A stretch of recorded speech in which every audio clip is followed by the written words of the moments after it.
Hello दोस्तों, online form में आपका स्वागत है। Rajendra Prasad, central agriculture university lower divisional clerk और जूनियर अकाउंट क्लर्क का शॉर्ट लिस्ट जारी कर दिया गया। दोस्तों, आपके चैनल ऑनलाइन फार्म पर लगातार मॉक टेस्ट चल रहा है। आज मॉक टेस्ट का 18वां दिन है और आज जो है हिंदी व्याकरण के 40 प्रश्न और जनरल नॉलेज के 20 प्रश्न इंपॉर्टेंट प्रश्न लेकर आए हैं।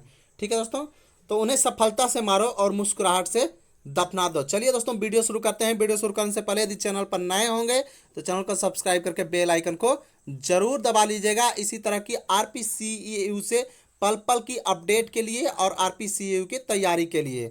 दोस्तों, एक चीज़ और बताना था आप लोगों को कि यूट्यूब की तरफ से आपके चैनल ऑनलाइन फार्म को कोई रेवेन्यू नहीं प्राप्त होता है। तो मैं एक फ़ोन पे और गूगल पे नंबर दिया हूँ, वो डिस्क्रिप्शन में आपको मिल जाएगा।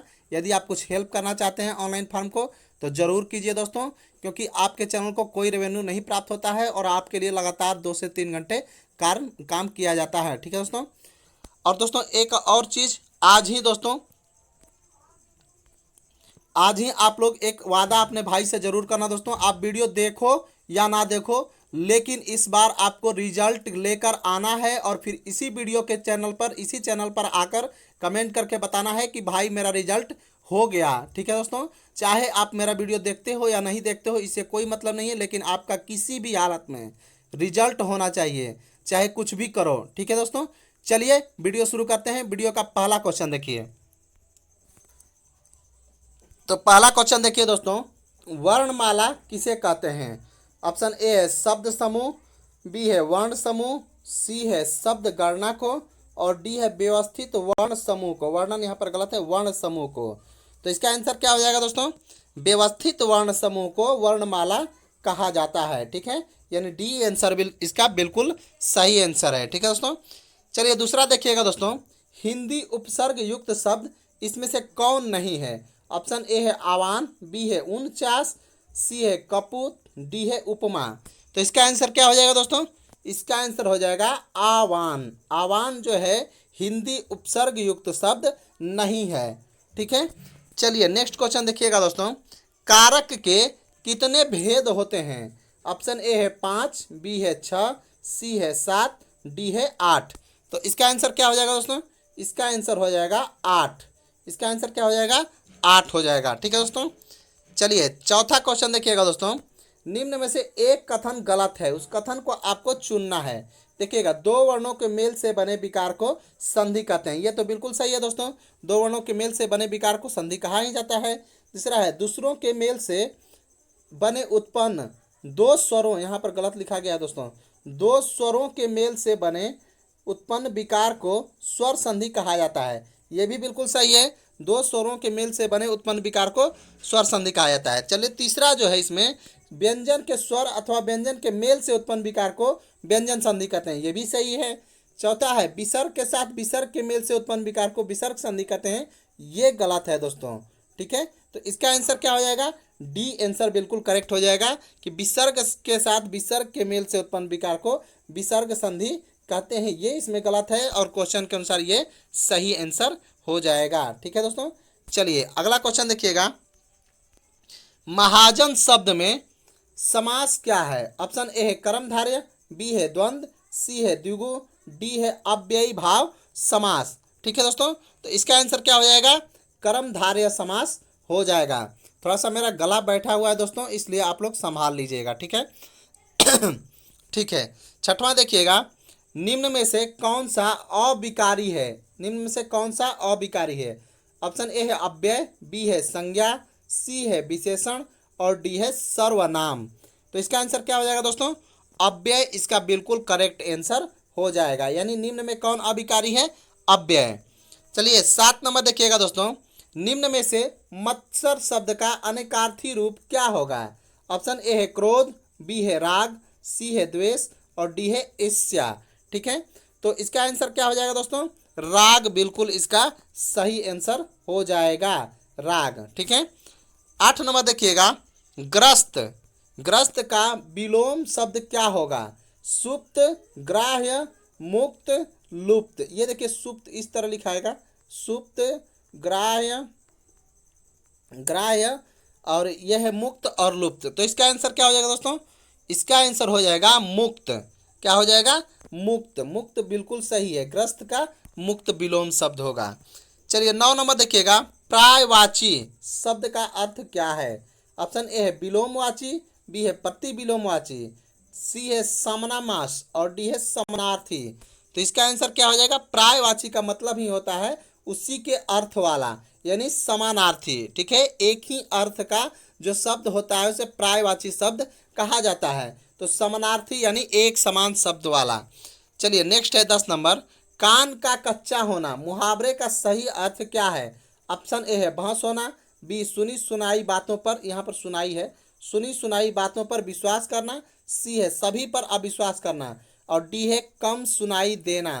तो कान का कच्चा का मतलब इनका सुने उनका सुने और उस पर विश्वास करेगा, इसी को कहा जाता है मुहावरे में कि कान का कच्चा होना, यानी सुनी सुनाई बातों पर विश्वास करना। ठीक है, सुनी सुनाई बातों पर विश्वास करना, यानी बी आंसर बिल्कुल इसका करेक्ट हो जाएगा। ठीक है, 11 नंबर देखिएगा दोस्तों, निम्न में से कौन सा तद्भव नहीं है। ठीक है दोस्तों, ऑप्शन ए है द्वार, बी है साय, सी है गिरस्ती और डी है पाँव। गिरस्ती इस तरह लिखाएगा, यहाँ पर गलती हो गया है, टाइपिंग मिस्टेक हो गया है। ठीक है, ये है गिरस्ती। ठीक है, तो 11 का आंसर क्या हो जाएगा दोस्तों, इसका आंसर हो जाएगा साय। क्या हो जाएगा, साय। साय बिल्कुल करेक्ट आंसर है। ठीक है दोस्तों, और आज आप लोगों को एक हमसे वादा करके जाना है, कमेंट में ज़रूर वादा कीजिएगा, चाहे आप मेरा वीडियो देखते हैं या नहीं देखते हैं, पूरा देखते हैं आधा देखते हैं, लेकिन आपको इस बार एलडीसी या जेएससी जो भी फॉर्म भरे हैं उसमें आपको रिजल्ट लेकर आना है किसी भी तरह, और आकर फिर इसी वीडियो इसी चैनल पर आपको कमेंट करके बताना है कि हाँ सर आपने कहा था और हमने रिजल्ट करके ले आया। ठीक है, अब आगे का प्रोसेस हमको बताइए कि अब आगे कैसे करें। ठीक है, आपको किसी भी हालत में चाहे आप कुछ भी कीजिए, रात दिन पढ़िए, दिन भर पढ़िए, रात भर पढ़िए, लेकिन आपको किसी भी हालत में रिजल्ट लेकर आना है, ये वादा करके ही आप लोग कमेंट में जाइएगा। ठीक है दोस्तों, चलिए 12 नंबर देखिएगा, इनमें से अशुद्ध वर्तनी का शब्द कौन है। ऑप्शन ए है महत्व, बी है वाल्मीकि, सी है पैतृक और डी है सन्यासी। तो इसका आंसर क्या हो जाएगा दोस्तों, इसका आंसर हो जाएगा सन्यासी। अशुद्ध लिखा हुआ है, अशुद्ध का मतलब ये सन्यासी अशुद्ध है। ठीक है, चलिए सन्यासी अशुद्ध है। 13 नंबर देखिएगा, ए और ए वर्ण, यहाँ पर वर्ण है, यहाँ पर छूट गया है वर्ण, ए और ए वर्ण क्या कहलाते हैं। ऑप्शन ए नासिक, बी मूर्धन्य, सी ओष्ठ्य, डी है कंठ तालव्य। तो इसका आंसर क्या हो जाएगा दोस्तों, कंठ तालव्य बिल्कुल सही आंसर हो जाएगा। तालव्य ऐसे लिखाएगा। ठीक है, तो कंठ तालव्य इसका बिल्कुल करेक्ट आंसर हो जाएगा। चलिए 14 नंबर देखिएगा, हिंदी शब्दकोश में छ, यहाँ पर देखिए क स लिखा गया है, ये इस तरह छ होगा। छ का क्रम किस वर्ण के बाद आता है। देखिए यहाँ पर क आधा क और स लिखे हैं, इसी से पता चल रहा है कि छ जो है क वर्ण क्रम के बाद आता है। ठीक है, इसका आंसर क्या हो जाएगा, क। ठीक है, चलिए 15 नंबर देखिएगा, निम्न में से कौन सा वर्ण उच्चारण की दृष्टि से दंत्य नहीं है। ठीक है, तो इसका आंसर क्या हो जाएगा, ऑप्शन ए है त, बी है द, सी है न, टी और डी है ट। तो इसका आंसर क्या हो जाएगा, ट। ठीक है दोस्तों, ट। ठीक है, इसका आंसर ट बिल्कुल करेक्ट है। चलिए 16 नंबर देखिएगा दोस्तों, निम्न में से कौन सा टवर्ग नहीं है। निम्न में से इसमें से कौन सा टवर्ग नहीं है। ठीक है दोस्तों, ऑप्शन ए है ठ, बी है ड, सी है ड और डी है ध। ध नहीं है घ। ठीक है, तो इसका आंसर क्या हो जाएगा, घ। घ जो है कवर्ग है, टवर्ग नहीं है। इसमें ट, ठ, ड, ढ, ठीक है सब है। ठीक है, लेकिन घ जो है क का कवर्ग का है। ठीक है, चलिए 17 नंबर देखिएगा, कृदंत प्रत्यय किन शब्दों के साथ जुड़ता है। ऑप्शन ए है संज्ञा, बी है सर्वनाम, सी है क्रिया, डी है अव्यय। तो इसका आंसर क्या हो जाएगा, कृदंत प्रत्यय जो है हमेशा क्रिया के साथ जुड़ता है। किसके साथ, क्रिया के साथ जुड़ता है। चलिए 18 नंबर देखिएगा, निम्न में योग रूढ़ शब्द कौन है। ऑप्शन ए है चक्रपाणी, बी है पाठशाला, सी है उपचार, डी है अभिव्यक्ति। तो इसका आंसर क्या हो जाएगा दोस्तों, इसका आंसर हो जाएगा योग रूढ़ शब्द चक्रपाणी है। क्या है, चक्रपाणी है। क्या है, चक्रपाणी है। चलिए 19 नंबर देखिएगा दोस्तों, वकील किस भाषा का शब्द है। ऑप्शन ए है फारसी, बी है अरबी, सी है तुर्की और डी है पुर्तगाली। तो इसका आंसर क्या हो जाएगा दोस्तों? इसका आंसर क्या हो जाएगा? वकील जो है अरबी भाषा का शब्द है। किसका? अरबी भाषा का शब्द है। किसका? अरबी भाषा का। ठीक है, चलिए नेक्स्ट क्वेश्चन देखिएगा। नेक्स्ट क्वेश्चन देखिएगा दोस्तों, लौकिक शब्द में, लौकिक शब्द में, लौकिक, ये बड़ा ई रहेगा, लौकिक शब्द में कौन सा प्रत्यय है? ऑप्शन ए है लौ, बी है किक, सी है अक, डी है इक। तो 20 का आंसर क्या हो जाएगा दोस्तों? इक। कौन सा प्रत्यय है? इक प्रत्यय है, बड़ा ई, ये से इक, इक, इक प्रत्यय है। ठीक है, तो इसका आंसर क्या हो जाएगा? इक प्रत्यय। चलिए नेक्स्ट देखिएगा 21 नंबर, मित्र। मित्र इस तरह लिखा हुआ है, मित्र। मित्र का भाववाचक है। ऑप्शन ए है बंधुता, बी है मित, सी है मित्रता, डी है शत्रुता। तो इसका आंसर क्या हो जाएगा दोस्तों? इसका आंसर हो जाएगा 21 का मित्रता। क्या है? मित्र का भाववाचक क्या है? मित्रता है। ठीक है, 22 नंबर देखिएगा दोस्तों, पुल्लिंग और स्त्रीलिंग में कौन सा जोड़ा सही नहीं है? सही नहीं है बताना है। ऑप्शन ए है मोटा मोटी, बी है धोबी धोबिन, सी है दाता दानी, डी है तेली तेलिन। तो इसका आंसर क्या हो जाएगा? कौन सा जोड़ा सही नहीं है? ये हो जाएगा दाता दानी। ठीक है, दाता दानी इसमें जो है सही नहीं है और इसका आंसर हो जाएगा दाता दानी। 23 नंबर देखिएगा, कर्म कारक के लिए प्रयुक्त होने वाला चिन्ह कौन सा है? ऑप्शन है ने, बी है के लिए, सी है से, डी है को। तो इसका आंसर क्या हो जाएगा? को, कर्म को। ठीक है, कर्ता ने कर्म को करण से, याद है आप लोगों को दोस्तों? तो वही है, कर्ता ने कर्म को करण से। तो इसका आंसर क्या हो जाएगा? को, यानी डी आंसर इसका करेक्ट हो जाएगा। क्या? डी आंसर बिल्कुल करेक्ट हो जाएगा। चलिए 24 नंबर देखिएगा दोस्तों, मैं काम से जा रहा हूँ, वाक्य में से का कारक क्या है? ऑप्शन ए है संप्रदान कारक, बी है करण कारक, सी है आपादान, डी है अधिकरण कारक। तो इसका आंसर क्या हो जाएगा दोस्तों? इसका आंसर हो जाएगा करण कारक। ठीक है, कर्ता ने कर्म को करण से, तो ये है करण से, यानी करण से जो है करण से है। ठीक है, तो इसमें करण कारक हो जाएगा काम से। 25 नंबर देखिएगा दोस्तों, निम्न में वृद्धि संधि किस शब्द में है? ऑप्शन ए है रजनीश, बी है महोषध, ये महोषध ऐसे लिखाएगा दोस्तों, यहाँ पर कुछ टाइपिंग मिस्टेक हो जाता है दोस्तों। ठीक है, महोषध, सी है यतीन्द्र और डी है शोधार्थी। तो इसका आंसर क्या हो जाएगा दोस्तों? महोषध बिल्कुल सही आंसर है। वृद्धि संधि और जिसमें आ जाता है लगभग वृद्धि संधि वही होता है, एक ट्रिक है इसका। ठीक है, इस तरह जिस पर डबल रहता है ना दोस्तों, लगभग वृद्धि संधि होता है। जैसे इसमें औ है महो, तो ये क्या है? वृद्धि है।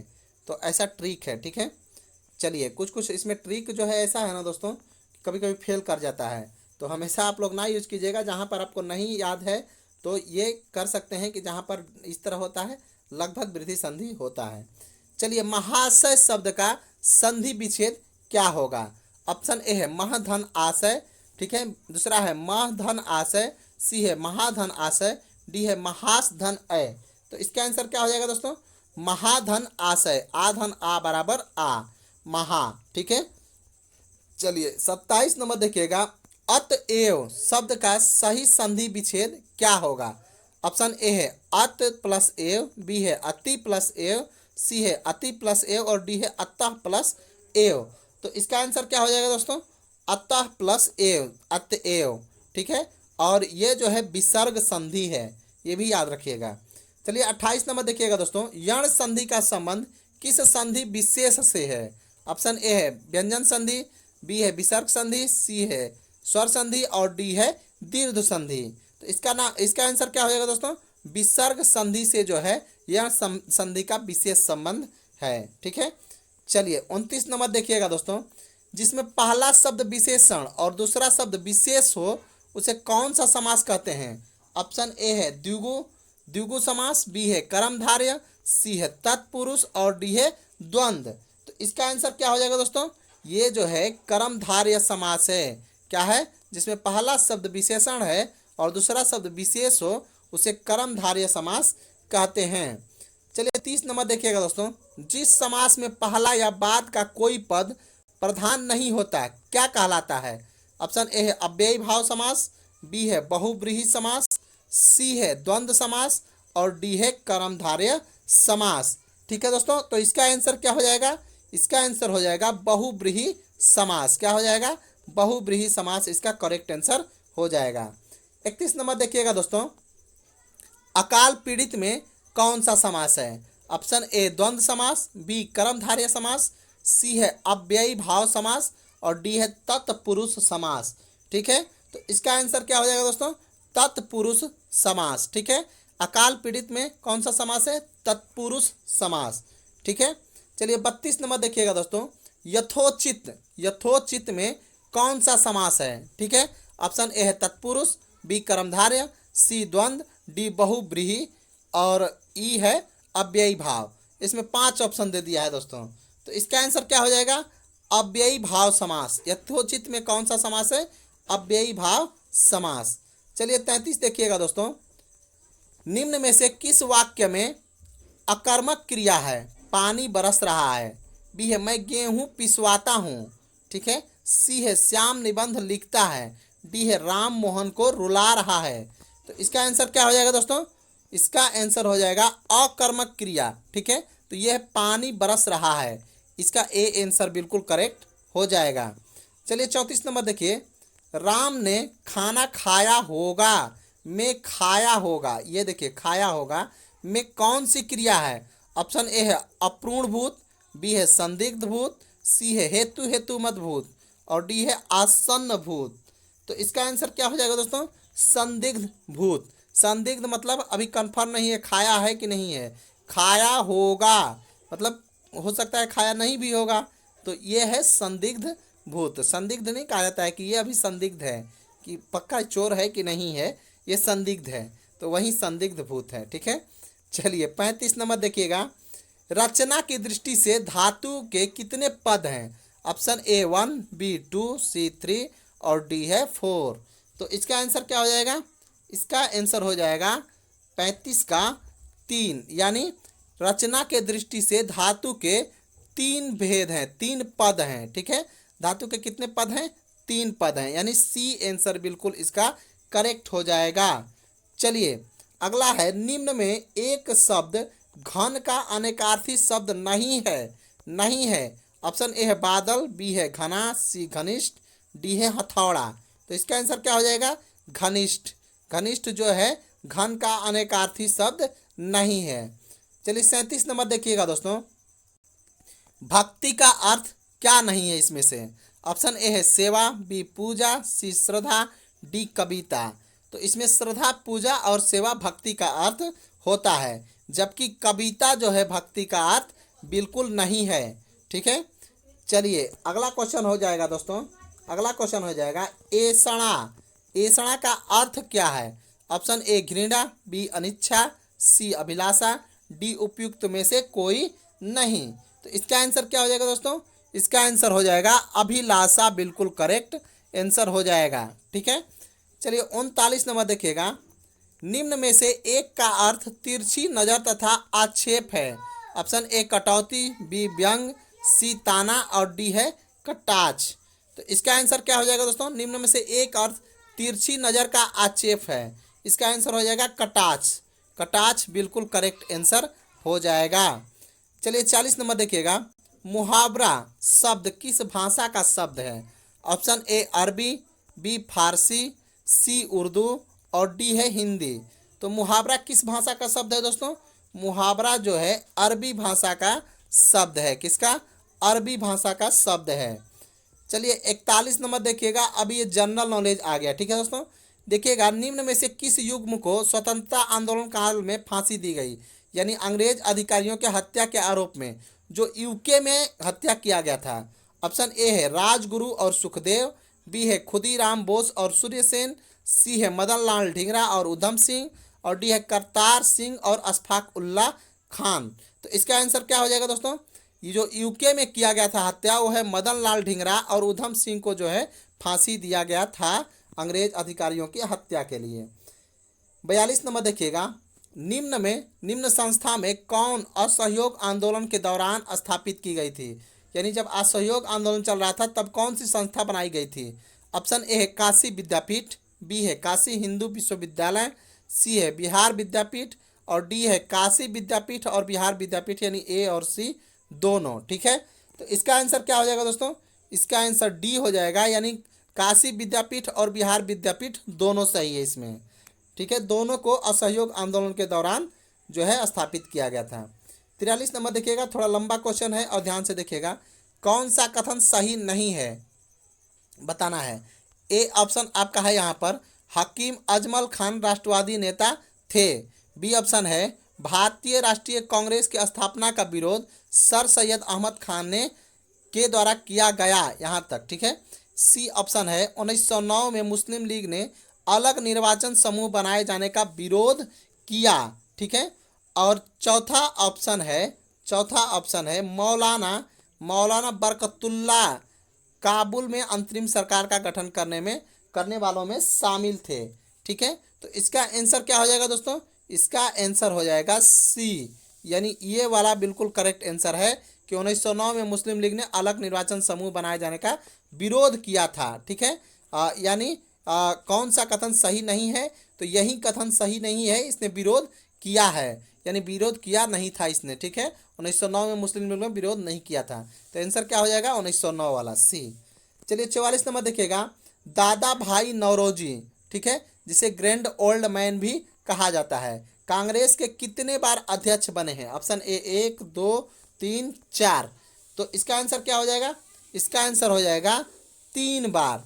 दादा भाई नौरोजी को 3 बार कांग्रेस का अध्यक्ष बनने का मौका मिला था। चलिए 45 नंबर देखिएगा, लॉर्ड माउंटबेटन की अध्यक्षता में बनी विभाजन परिषद में कौन भारतीय शामिल थे? ऑप्शन ए है जवाहरलाल नेहरू, बी राजेंद्र प्रसाद, सी अब्दुल कलाम आजाद और डी है गांधी जी। तो इसका आंसर क्या हो जाएगा दोस्तों? जवाहरलाल नेहरू जो है लॉर्ड माउंटबेटन की अध्यक्षता में बनी विभाजन परिषद में शामिल थे। ठीक है, चलिए 46 नंबर देखिएगा, शून्यवाद का सिद्धांत किसने प्रस्तुत किया है? ऑप्शन ए है आर्यभट्ट, बी है नागार्जुन, सी है शंकराचार्य और डी है अश्वघोष। तो इसका आंसर क्या हो जाएगा दोस्तों? इसका आंसर हो जाएगा नागार्जुन ने शून्यवाद सिद्धांत प्रस्तुत किया था। ठीक है, चलिए 47 नंबर देखिएगा, वेदों के ज्ञाता सायण, ठीक है, ये था सायण किस राजवंश के द्वारा संरक्षण प्रदान किया गया था? ऑप्शन ए है विजयनगर, बी है होयसेल, सी है चोल, डी है पल्लव। तो इसका आंसर क्या हो जाएगा दोस्तों? विजयनगर के द्वारा सायण को संरक्षण प्रदान किया गया था। चलिए 48 देखिएगा, अंग्रेजी शिक्षा प्रणाली की शुरुआत किस गवर्नर जनरल के काल में हुई थी? यानी अंग्रेजी शिक्षा प्रणाली की शुरुआत कौन से गवर्नर के काल में हुई थी? ऑप्शन ए है बेंटिंग, बी है वेलेस्ली, सी है मेटकॉफ, डी है कार्नवालिस। तो इसका आंसर क्या हो जाएगा दोस्तों? विलियम बेंटिंग गलत लग रहा है दोस्तों, मेटकॉफ के काल में शायद हुआ था। ठीक है, इसको देखिए कंफर्म कर लीजिएगा, मैं अभी इस पर कंफर्म नहीं हूँ। ठीक है, ऐसे यहाँ पर आंसर जो है बेंटिंग दिया हुआ है और हमारे हिसाब से मेटकॉफ होना चाहिए। ठीक है, तो आप लोग इसको कंफर्म कर लीजिएगा, मैं इस पर अभी कंफर्म नहीं कर सकता हूँ, क्योंकि लॉर्ड मैकाले के काल में जो है अंग्रेजी शिक्षा का जो है उदय हुआ था, मतलब बहुत फेमस हुआ था। तो इस तरह आप लोग इसको देख लीजिएगा। चलिए 49 नंबर देखिएगा दोस्तों, मैं भी देखकर कमेंट में उसको बता दूंगा। पंजाब के विलय के पश्चात पंजाब प्रशासन करने के लिए कौन बनाए गए परिषद का सदस्य नहीं था? ऑप्शन ए है जॉन लॉरेंस, बी है हेनरी लॉरेंस, सी है मानसेल और डी है H.M. इलियट। तो इसका आंसर क्या हो जाएगा दोस्तों? डी, यानी H.M. इलियट जो है पंजाब के विलय के पश्चात पंजाब प्रशासन करने के लिए बनाए गए परिषद का सदस्य नहीं था। चलिए 50 नंबर देखिएगा दोस्तों, किसका कथन है कि ईश्वर की इच्छा थी कि मैं सब धर्मों को एक निगाह से देखूं, यहाँ पर देखूं है, इसलिए उसने दूसरी आंख की रोशनी ले ली। तो ये कौन थे दोस्तों? ऑप्शन ए है रणजीत सिंह, बी है शेर सिंह, सी है दिलीप सिंह और डी है तेजा सिंह। तो इसका आंसर क्या हो जाएगा दोस्तों? इसका आंसर हो जाएगा तेजा, रुक जाइए एक सेकेंड, इसका आंसर हो जाएगा रणजीत सिंह दोस्तों। इसका आंसर हो जाएगा रणजीत सिंह। ठीक है, इसका आंसर हो जाएगा रणजीत सिंह। ठीक है, चलिए 51 नंबर देखते हैं दोस्तों। 1921 में विद्रोह कहाँ हुआ है? हुआ था, यहाँ पर था, ठीक है, हुआ था। ऑप्शन ए है तेलंगाना, बी है मालवा, सी है मालाबार, डी है मराठावाड़। तो इसका आंसर क्या हो जाएगा? मालाबार के तट पर 1921 में किसानों के द्वारा, ठीक है, विद्रोह किया गया था। केरल मालाबार के तट पर, ठीक है, मुस्लिम किसान थे, उन्हीं के द्वारा ये किया गया था, ठीक है। चलिए 52 नंबर देखिएगा।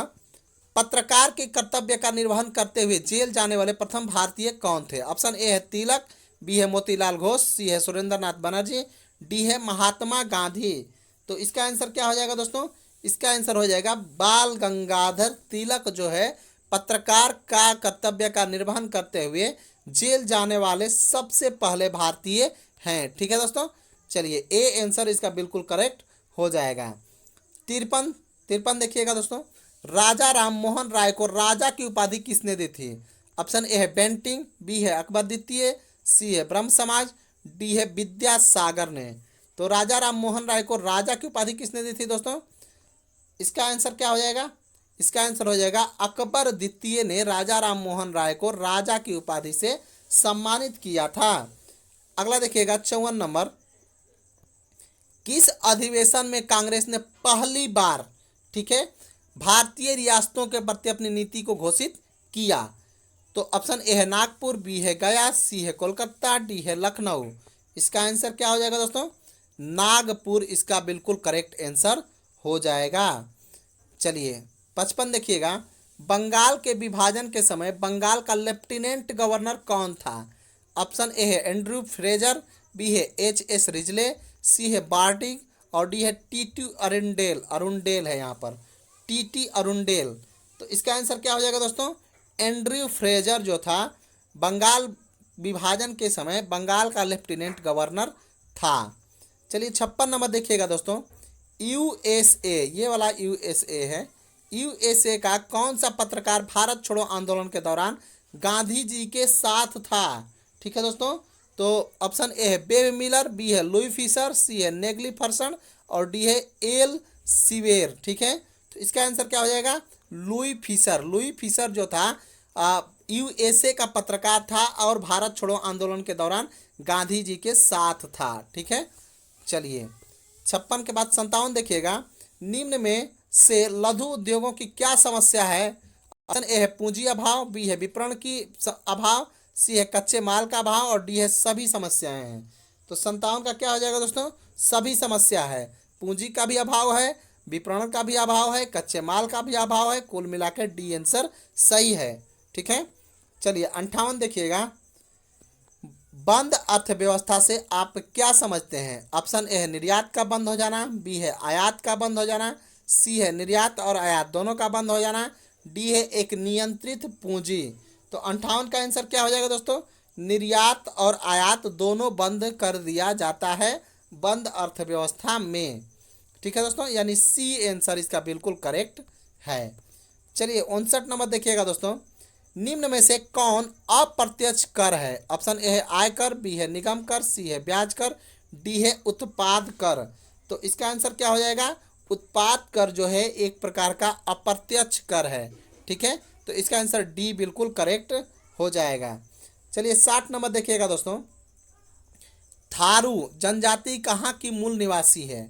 Option A Madhya Pradesh, B Uttar Pradesh, C Tamil Nadu और डी है अरुणाचल प्रदेश। तो थारू जनजाति उत्तर प्रदेश की मूल निवासी है, यानी इसका आंसर क्या हो जाएगा?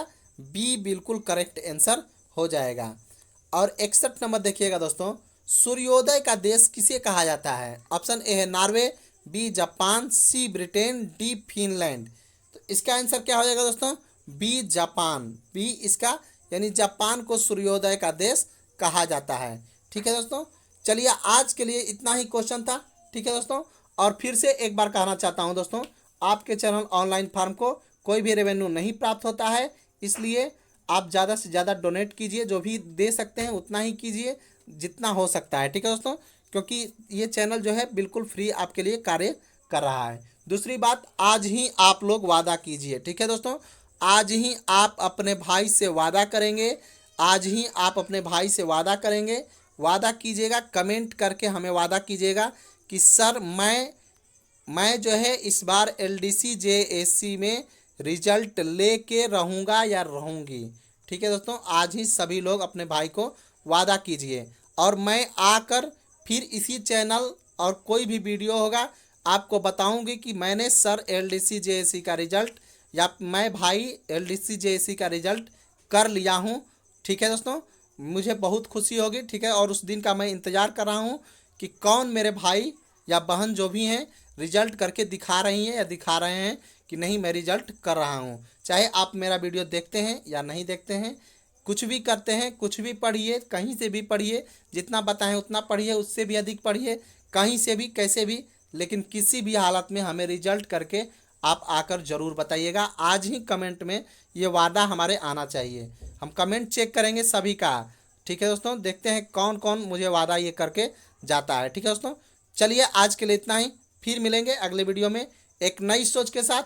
Thank you.